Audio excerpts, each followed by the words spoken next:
Today's जी के programme में आपका स्वागत है। तो चलिए आज के सेशन की शुरुआत पिछले अभ्यास प्रश्न से करते हैं। आपसे पूछा गया था कि हाल ही में जारी क्यूएस वर्ल्ड यूनिवर्सिटी रैंकिंग में कौन सा संस्थान भारत में शीर्ष पर है। ऑप्शन है IIT Delhi, IIT Bombay, IIT Madras या IIT Kanpur. QS world university ranking 2021 में आईआईटी बॉम्बे भारतीय संस्थानों में शीर्ष पर है, जबकि वैश्विक स्तर पर इसका स्थान 172वां है। इसी प्रकार भारतीय संस्थानों में आईआईएससी बेंगलुरु दूसरे स्थान पर, जबकि यह विश्व स्तर पर 185वें स्थान पर है। इसी प्रकार आईआईटी दिल्ली तीसरे स्थान पर, जबकि विश्व स्तर पर 193वें स्थान पर है। इस रैंकिंग सूची में वैश्विक स्तर पर पहले 4 स्थानों में संयुक्त राज्य अमेरिका के संस्थान काबिज हैं। इन संस्थानों में मैसाचुसेट्स इंस्टीट्यूट ऑफ टेक्नोलॉजी यानी एमआईटी पहले, स्टैनफोर्ड यूनिवर्सिटी दूसरे, हार्वर्ड यूनिवर्सिटी तीसरे और कैलिफोर्निया इंस्टीट्यूट ऑफ टेक्नोलॉजी चौथे स्थान पर हैं। इस रैंकिंग में यूके की ऑक्सफोर्ड यूनिवर्सिटी को 5वां स्थान मिला है। इस रैंकिंग में भारत से कुल 21 उच्च शैक्षणिक संस्थान टॉप 1000 में जगह बनाने में कामयाब रहे हैं, जबकि पिछले साल यह संख्या 24 थी। तो इस प्रश्न का सही जवाब है ऑप्शन बी यानी आईआईटी बॉम्बे। आज के सेशन का पहला सवाल, निम्न में से किसे 2020 वर्ल्ड फूड प्राइज के लिए चुना गया है? डॉक्टर संजय राजाराम, डॉक्टर रतन लाल, डॉक्टर हावर्थ बुइस या डॉक्टर साइमन एन ग्रूट। प्रसिद्ध भारतीय अमेरिकी वैज्ञानिक डॉक्टर रतन लाल को 2020 वर्ल्ड फूड प्राइज से सम्मानित किया गया है। उन्हें यह पुरस्कार प्राकृतिक संसाधनों के संरक्षण और जलवायु परिवर्तन को कम करने वाले खाद्यान्न उत्पादन को बढ़ाने के लिए एक मृदा केंद्रित दृष्टिकोण विकसित करने और उसे मुख्य धारा से जोड़ने के लिए दिया गया है। पुरस्कार स्वरूप उन्हें $2,50,000 की राशि दी गई है। डॉक्टर रतनलाल द्वारा तैयार मृदा स्वास्थ्य संरक्षण और कार्बन के पुनर्गठन की रणनीति को संयुक्त राष्ट्र जलवायु परिवर्तन सम्मेलनों में 3 बार अपनाया जा चुका है।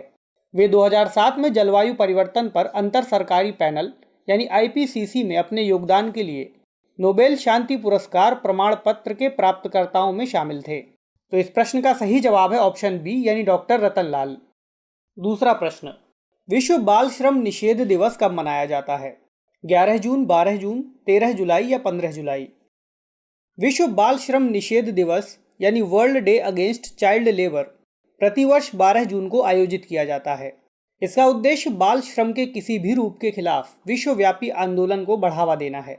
इस वर्ष के लिए इस दिवस की theme covid protect children from child labour now more than ever रखी गई है। यह थीम विशेष रूप से कोविड-19 से जूझती दुनिया में कम उम्र के बच्चों की रक्षा के लिए तत्काल आवश्यकता पर केंद्रित है। आईएलओ ने 2002 में बाल श्रम को रोकने और जागरूकता बढ़ाने के लिए इस दिवस को मनाने की शुरुआत की थी। तो इस प्रश्न का सही जवाब है ऑप्शन बी यानी 12 जून। तीसरा प्रश्न, हाल ही में जारी एनआईआरएफ इंडिया रैंकिंग 2020 में कौन सा संस्थान ओवरऑल कैटेगरी में पहले स्थान पर है? ऑप्शन है IIT Delhi, IIT Bombay, IIT Madras या आईआईएससी बेंगलुरु। मानव संसाधन विकास मंत्रालय के राष्ट्रीय संस्थागत रैंकिंग फ्रेमवर्क यानी एनआईआरएफ की इंडिया रैंकिंग 2020 में आईआईटी मद्रास ओवरऑल कैटेगरी में पहले स्थान पर है। इस कैटेगरी में आईआईएससी बेंगलुरु दूसरे और आईआईटी दिल्ली तीसरे स्थान पर हैं। देश के शीर्ष विश्वविद्यालयों में आईआईएससी बेंगलुरु पहले, जवाहरलाल नेहरू विश्वविद्यालय दूसरे और बनारस हिंदू विश्वविद्यालय तीसरे स्थान पर काबिज हैं। इसी तरह शीर्ष कॉलेजों में मिरांडा कॉलेज पहले, lady Shriram college for women दूसरे और हिंदू कॉलेज तीसरे स्थान पर हैं। इस रैंकिंग फ्रेमवर्क में मापदंडों के निम्न 5 समूहों पर संस्थानों का मूल्यांकन किया जाता है: teaching, learning and resources, research and professional practice, graduation के नतीजे, आउटरीच एंड इंक्लूसिविटी और परसेप्शन। तो इस प्रश्न का सही जवाब है ऑप्शन सी यानी आईआईटी मद्रास। चौथा प्रश्न, किस राज्य सरकार ने वरिष्ठ नागरिकों के लिए पंचवटी योजना लॉन्च की है? ऑप्शन है उत्तर प्रदेश, बिहार, हिमाचल प्रदेश या झारखंड। हिमाचल प्रदेश सरकार ने गांवों के वरिष्ठ नागरिकों के लिए पंचवटी योजना लॉन्च की है। इस योजना के जरिए आवश्यक सुविधाओं के साथ सभी विकास खंडों में पार्क और उद्यान विकसित किए जाएंगे। यह योजना वरिष्ठ नागरिकों की स्वास्थ्य आवश्यकताओं को ध्यान में रखते हुए शुरू की गई है, जिसमें पार्कों और उद्यानों का विकास मनरेगा और स्वच्छ भारत मिशन ग्रामीण के तहत किया जाएगा। इन पार्कों में आयुर्वेदिक और औषधीय पौधे लगाए जाएंगे। साथ ही बुजुर्गों के मनोरंजन के लिए उपकरण, पैदल रास्ते और अन्य बुनियादी सुविधाएं उपलब्ध कराई जाएंगी। तो इस प्रश्न का सही जवाब है ऑप्शन सी यानी हिमाचल प्रदेश। पांचवा प्रश्न, केंद्र सरकार ने हाल ही में निम्न में से किस पर आयात शुल्क को 10% से बढ़ाकर 25% करने का निर्णय लिया है? ऑप्शन है बैम्बू स्टिक, फुटवियर, फर्नीचर या लाइट फिटिंग। केंद्र सरकार ने बैम्बू स्टिक पर आयात शुल्क 10% से बढ़ाकर 25% करने का निर्णय लिया है।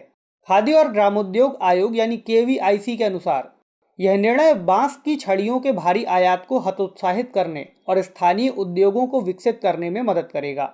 KVIC के अनुसार सरकार के इस कदम से अगले 8 से 10 महीनों में अगरबत्ती उद्योग में कम से कम 1 लाख नए रोजगार सृजित होंगे, जो भारत में ग्रामोद्योग क्षेत्र के तहत एक प्रमुख गतिविधि है। गौरतलब है कि भारत में चीन और वियतनाम से किए जाने वाले बैम्बू स्टिक्स के भारी आयात के कारण स्थानीय स्तर पर रोजगार में अवसरों का नुकसान होता है। तो इस प्रश्न का सही जवाब है ऑप्शन ए यानी बैम्बू स्टिक। छठा प्रश्न, संसद का सदस्य बनने के लिए निम्न में से कौन सी अर्हता या अर्हताएं आवश्यक है या आवश्यक हैं? प्रत्याशी भारत के किसी न किसी निर्वाचन क्षेत्र का पंजीकृत मतदाता होना चाहिए। संसद सदस्य बनने के लिए न्यूनतम आयु 18 वर्ष होनी चाहिए। कूट हैं केवल एक, केवल दो, एक और दो, दोनों, न तो एक और ना ही दो। संविधान में संसद की सदस्यता के संबंध में अर्हताएं तथा अनर्हताएं बताई गई हैं। इसके अलावा संसद को यह शक्ति भी दी गई है कि वह संविधान में वर्णित अर्हताओं और अनर्हताओं की सूची में अन्य प्रावधान जोड़ सके। अनुच्छेद 84 तथा संसद द्वारा पारित अधिनियम के अनुसार संसद का सदस्य बनने के लिए प्रत्याशी को निम्नलिखित प्रमुख अर्हताएं पूरी करनी होती हैं। ये इस प्रकार हैं: वह भारत का नागरिक हो, उसकी आयु लोकसभा सदस्य बनने के लिए कम से कम 25 वर्ष और राज्यसभा की सदस्यता के लिए न्यूनतम 30 वर्ष हो, उसने संविधान की 3री अनुसूची में इस प्रयोजन के लिए दिए गए प्रारूप के अनुसार शपथ ली हो।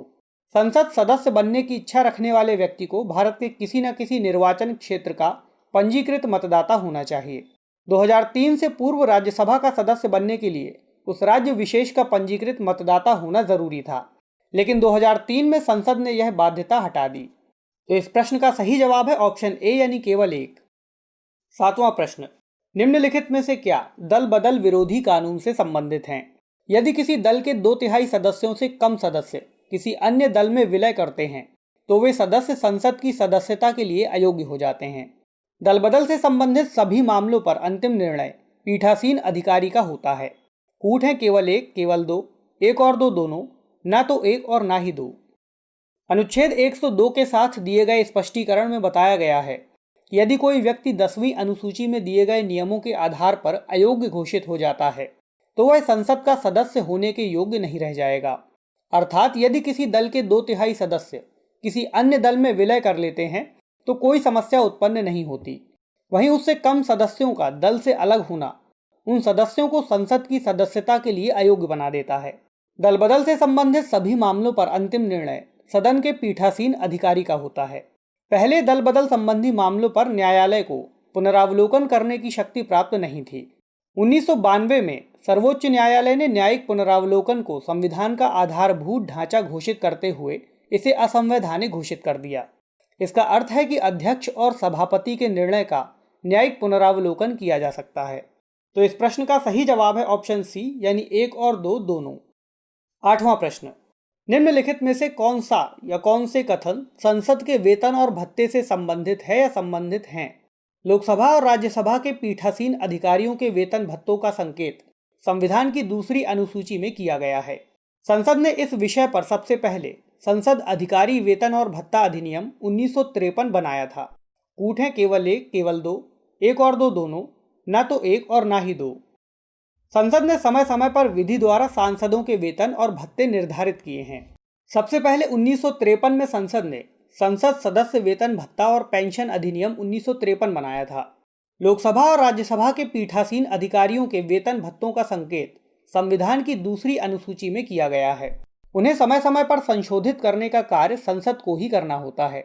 1976 में संसद ने विधि द्वारा व्यवस्था की कि संसद सदस्य सांसद के रूप में गुजारे गए हर 5 वर्ष की अवधि के अनुसार पेंशन पाने के हकदार होंगे। आगे निरंतर संसद ने सांसदों के वेतन भत्तों को संशोधित किया है। तो इस प्रश्न का सही जवाब है ऑप्शन सी यानी एक और दो, दोनों। 9वां प्रश्न, निम्नलिखित में से कौन सा या कौन से कथन लोकसभा के उपाध्यक्ष के बारे में सही है या सही हैं? कथन है, उपाध्यक्ष लोकसभा अध्यक्ष के अधीन नहीं होता है। उसे यह विशेषाधिकार प्राप्त है कि यदि उसे किसी संसदीय समिति का सदस्य बनाया जाए तो वह स्वतः ही समिति का अध्यक्ष बन जाता है। कूट है केवल एक, केवल दो, एक और दो दोनों, ना तो एक और ना ही दो। लोकसभा के उपाध्यक्ष के संबंध में प्रायः वही बातें लागू होती हैं जो लोकसभा अध्यक्ष के मामले में। लोकसभा उपाध्यक्ष की अवधि भी सदन के जीवन पर्यंत होती है और उसे भी उन्हीं आधारों पर हटाया जा सकता है जिन आधारों पर अध्यक्ष को। जब उपाध्यक्ष अध्यक्ष की भूमिका में होता है तो उसे वे सभी शक्तियां प्राप्त होती हैं जो कि अध्यक्ष को दी गई हैं। उपाध्यक्ष अध्यक्ष का अधीनस्थ नहीं है। उसका उत्तरदायित्व अध्यक्ष के प्रति नहीं बल्कि लोकसभा के प्रति है। उसे एक विशेष अधिकार भी प्राप्त है कि यदि उसे किसी संसदीय समिति का सदस्य बनाया जाता है तो वह स्वतः ही समिति का अध्यक्ष बन जाता है। 11वीं लोकसभा के बाद सभी दलों ने इस विचार पर सहमति व्यक्त की कि उपाध्यक्ष का पद विपक्षी दल के किसी सदस्य को दिया जाना चाहिए। तो इस प्रश्न का सही जवाब है ऑप्शन सी, यानी एक और दो दोनों। 10वां प्रश्न, निम्नलिखित में से कौन सा या कौन से कथन लोकसभा की बैठक के संबंध में सही है या सही है? लोकसभा का अध्यक्ष लोकसभा की बैठकों का दिन और समय निर्धारित करता है। लोकसभा की बैठक के लिए जरूरी है कि कुल सदस्य संख्या के कम से कम 1/10 सदस्य उपस्थित हों। कूट है केवल एक, केवल दो, एक और दो दोनों, ना तो एक और ना ही दो। लोकसभा अध्यक्ष लोकसभा की संसदीय समितियों पर नियंत्रण रखता है एवं सभी समितियों के प्रमुखों की नियुक्ति करता है। कुछ समितियों में वह स्वयं भी शामिल होता है, जैसे कार्य मंत्रणा समिति, नियम समिति और सामान्य प्रयोजन समिति। इन समितियों में वह स्वयं ही अध्यक्ष की भूमिका में होता है। अध्यक्ष लोकसभा की बैठकों के लिए दिन तथा समय निर्धारित करता है और कार्यसूची और उसके विषयों का क्रम भी निश्चित करता है।